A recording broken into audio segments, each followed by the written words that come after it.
Gloire et honneur aux ancêtres. Haché, haché. Alors, aujourd'hui, on va parler de l'aliénation. Un aliéné me dit, vous dites que vos ancêtres sont forts et qu'ils sont puissants. Comment se fait-il que les Blancs les ont vaincus au cours de la colonisation et autres? Il faut être spécialement bête pour poser ce genre de questions. Il faut avoir quand même un fort taux de bêtises dans l'esprit pour se poser ce genre de questions-là de la sorte. Alors, je vais rappeler à tous ceux qui disent cela, à tous ceux qui nous disent, oui, vous utilisez les téléphones, oui, vous montez dans la voiture et autres.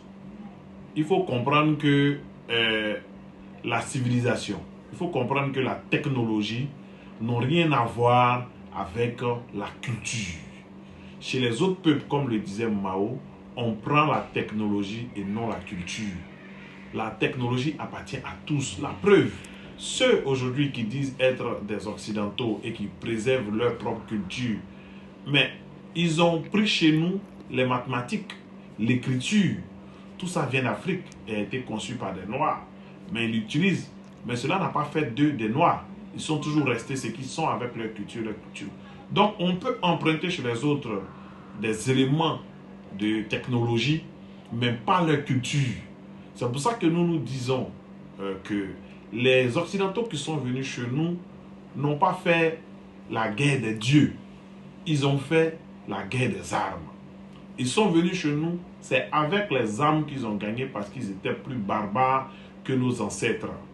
Et c'est la barbarie qui a fait que la civilisation occidentale s'est installée chez les Noirs. Et non pas la supériorité d'un prétendu Dieu blanc. Donc ce n'est pas le christianisme qui a fait que les Occidentaux ont pris le dessus sur les Noirs, mais c'est plutôt les canons, c'est plutôt la violence, c'est plutôt la destruction.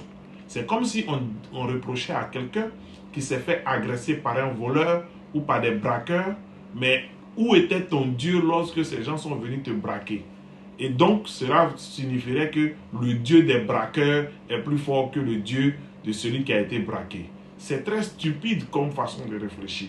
Ça n'a pas été une guerre des dieux, sauf que les braqueurs sont venus avec des armes et l'autre ne s'attendait pas au braquage. C'est tout.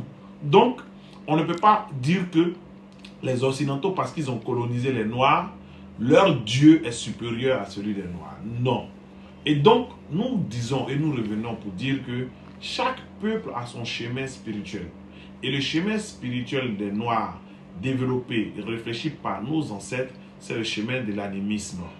La croyance en ce que tout ce qui existe sur Terre a une âme, doit être respecté. Mais aujourd'hui, ils nous ont dit que nous avions tort en pensant comme ça. Mais pourquoi ils parlent d'écologie? Pourquoi aujourd'hui ils parlent de préservation de la couche d'ozone? Pourquoi ils parlent de préservation de certaines espèces? Nos parents l'avaient compris depuis longtemps.